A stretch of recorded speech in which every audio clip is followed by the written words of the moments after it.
All right, so this is the butterfly, resisted butterfly. It's another adductor exercise. You're going to put the weight on the knees, and that's going to give a downward traction to the joint, and then you're going to lift up against that resistance. So you're not going through a significant range of motion here. We're just taking the leg through a range of motion that is very comfortable.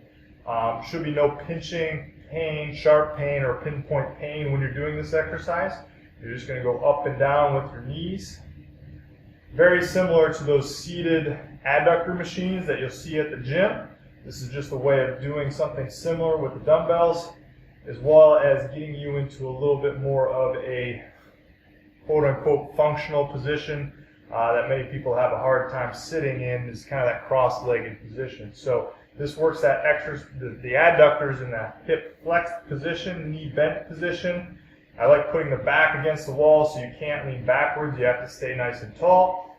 And again, you're performing this for desired number of reps, generally anywhere from 8 to 30 reps, depending on the program that you're at.